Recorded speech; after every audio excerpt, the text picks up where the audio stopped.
Muy buenos días, mi nombre es Ali. Voy a platicar con respecto a la atención primaria a la salud, o brevemente podríamos denominarle como APS. La APS busca que todas las personas tengan acceso a atención primaria, atención médica completa, cercana, continua, y desde la prevención, la promoción de la salud, hasta el tratamiento y por ende la rehabilitación.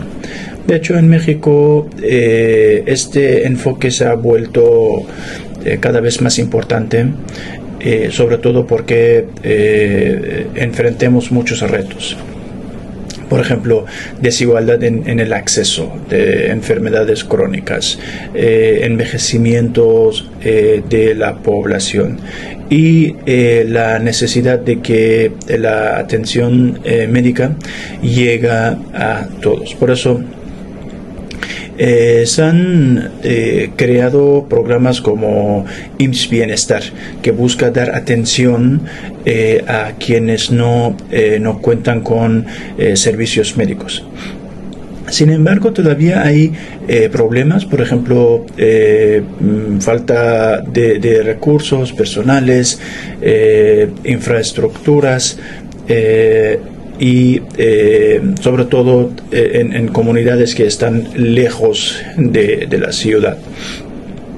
Los principios de atención primaria son varios que se puede contar, pero por ejemplo podríamos mencionar a esos que son más importantes. Por ejemplo, podría decir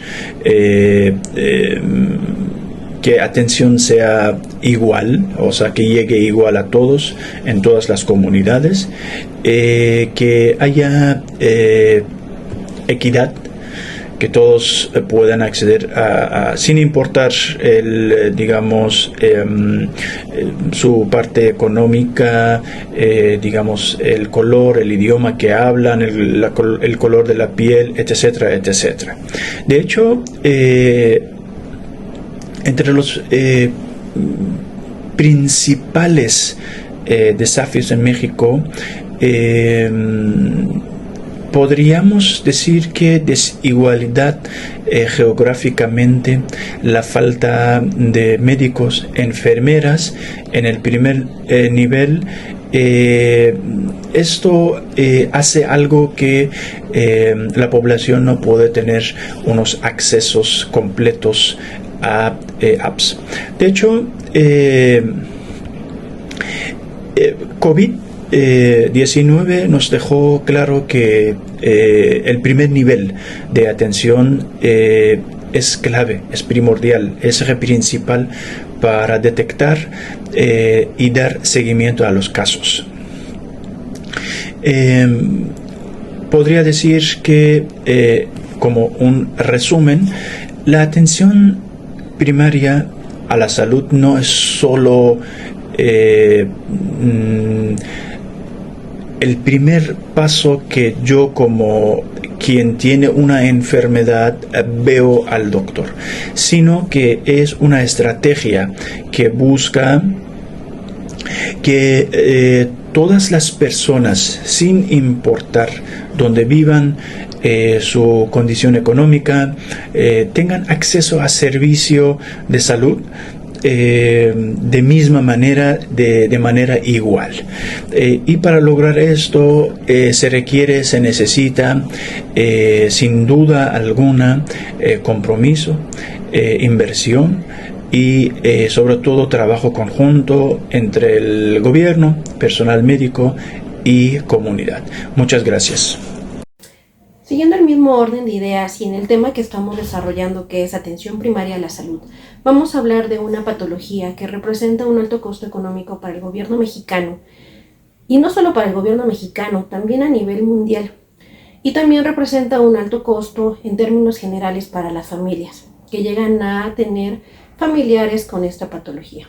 Esta patología es la diabetes. La diabetes está caracterizada por un mal control de glucosa en la sangre. Estas diabetes pueden ser clasificadas como diabetes tipo 1, que es una diabetes en la que el cuerpo produce poca o nada de insulina y es estrictamente insulinodependiente. Tenemos la diabetes tipo 2, que es la forma más común y ocurre cuando las células no responden bien a la insulina. También tenemos la diabetes gestacional, que es una diabetes que se desarrolla durante el embarazo. Tenemos las diabetes tipo LADA, que son diabetes de etiología autoinmune y que se presentan principalmente en la edad adulta. Para el diagnóstico de la diabetes, la Asociación Americana de la Diabetes nos dice que una glucosa plasmática en ayuno superior a 126 miligramos por decilitro establece el diagnóstico de la misma.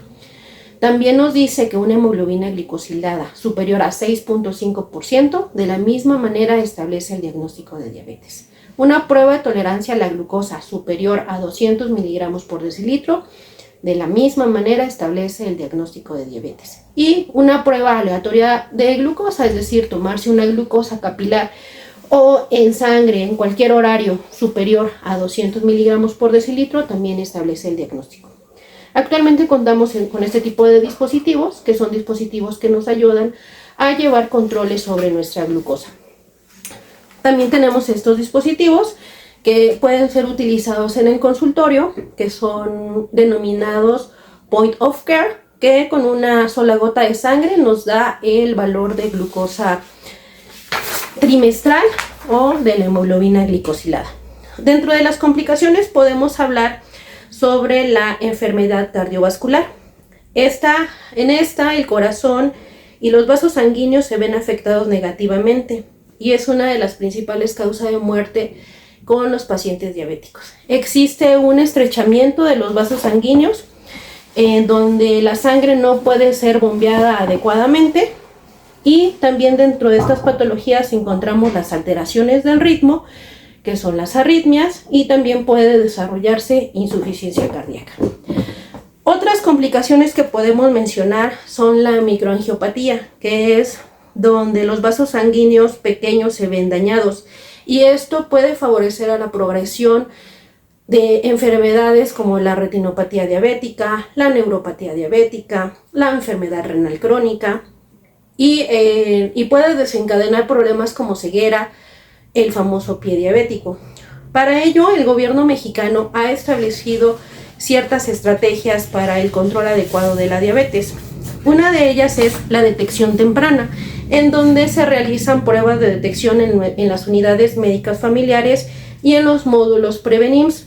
Esto porque una de las características de atención primaria a la salud es tener modelos preventivos de salud.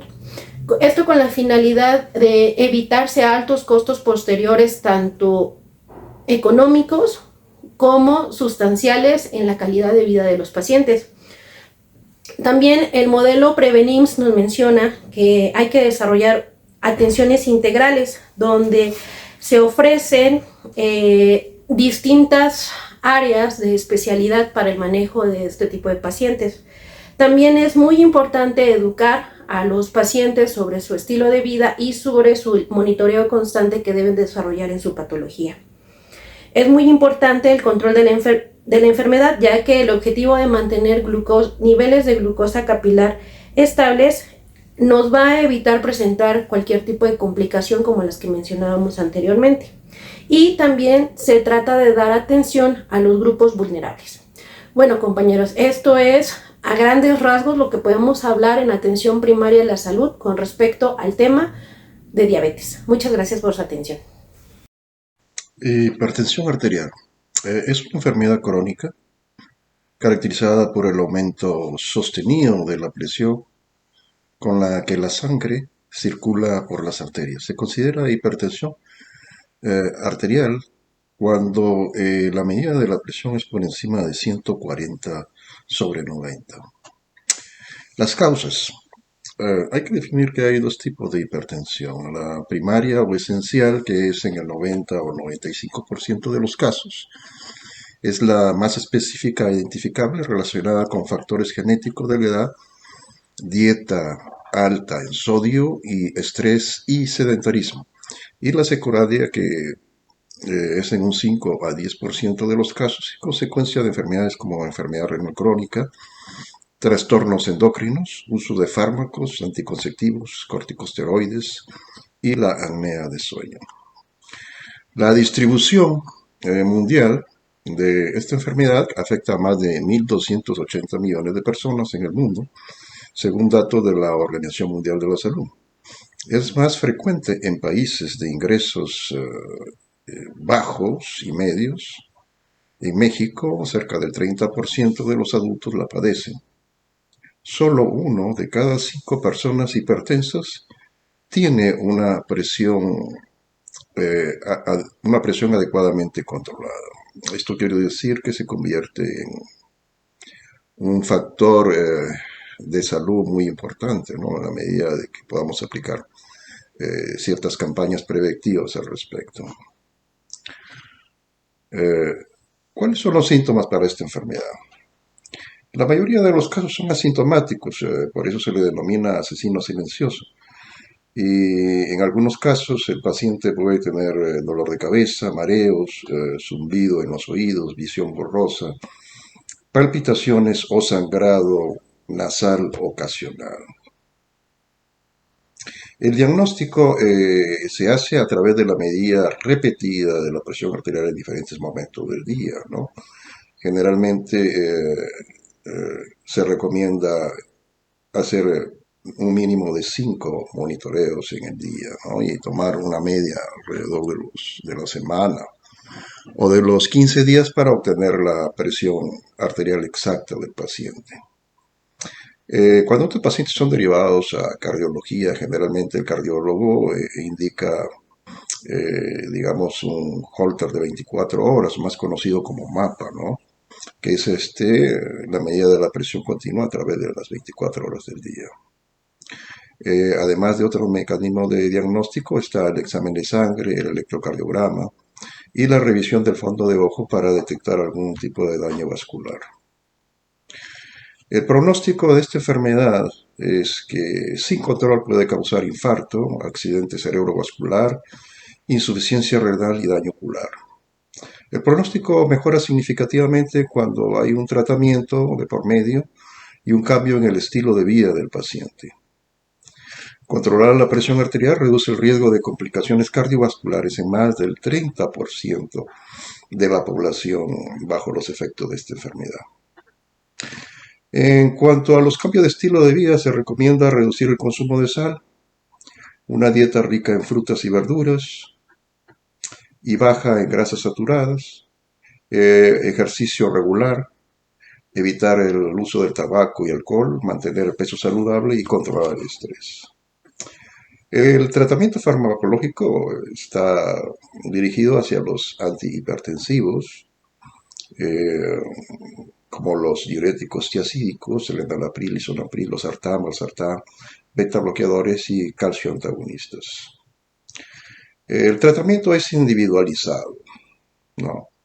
Esto según la edad, la comorbilidad y la tolerancia a los medicamentos. Puede ser que algún medicamento no funcione y en otros pacientes sí. Entonces, eso lo determina ya el especialista.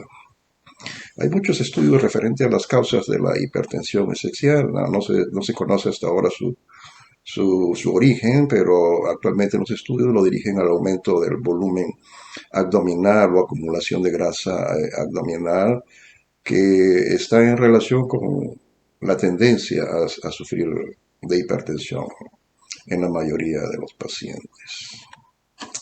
Gracias. Buenos días, soy Beatriz Morales y les voy a hablar de la obesidad. La obesidad hoy es una prioridad para la salud pública, que exige una respuesta desde la atención primaria a la salud, por su elevada prevalencia y su relación con la diabetes tipo 2, la hipertensión, dislipidemias y ciertos cánceres. Y aunque las enfermedades crónicas no transmisibles representan la principal causa de muerte y discapacidad en el país, desde el punto de vista epidemiológico y estratégico, la obesidad ocupa el primer lugar en prioridad de diagnóstico y tratamiento, porque es el factor de riesgo más importante para que se presenten estas enfermedades. La obesidad es considerada por la Secretaría de Salud y la Organización Panamericana de la Salud, la OPS, como una epidemia nacional. México se ubica entre los países con mayor tasa de obesidad infantil y adulto en el mundo. Constituye un problema complejo que demanda una respuesta integral desde la atención primaria a la salud, ya que este problema desencadena una cascada de complicaciones metabólicas. Por ello, el abordar la obesidad mediante políticas de prevención como la alimentación saludable, la educación a la nutrición, promoción de ejercicio, reducción de consumo de azúcares y ultraprocesados, se convierte indirectamente en prevenir también la hipertensión y la diabetes. México actualizó en el 2023 sus guías de alimentación saludable y sostenibles para la población mexicana, que orienta a las familias y a las escuelas y tomadores de decisiones sobre patrones de alimentación y actividad física con un enfoque de salud y sostenibilidad. Su implementación en la atención primaria de la salud permite convertir mensajes educativos y planes concretos y culturalmente pertinentes. Para la detección en la atención primaria de la salud, se debe garantizar que el paciente desde sus primeras visitas en una unidad médica familiar se le haga la detección mediante la medición sistemática del índice de masa corporal, circunferencia de la cintura y el riesgo cardiometabólico. De esta manera, el médico le podrá dar un diagnóstico si tiene sobrepeso o una obesidad de primero o segundo grado. En el tratamiento, la atención primaria a la salud articula intervenciones multidisciplinarias que incluye orientación nutricional, acompañamiento psicológico y actividad física supervisada. Esto quiere decir que todo el personal de salud, nutriólogos, psicólogos, médicos y enfermería participan en su tratamiento. Además, deben identificar oportunamente casos que requieran manejo farmacológico o referencia a segundo nivel, garantizando su seguimiento continuo y evitando estigmas. La atención primaria a la salud, por su cercanía comunitaria y capacidad resolutiva, es el escenario idóneo para promover la salud, detectar tempranamente el exceso de peso y tratar de forma oportuna y sostenida.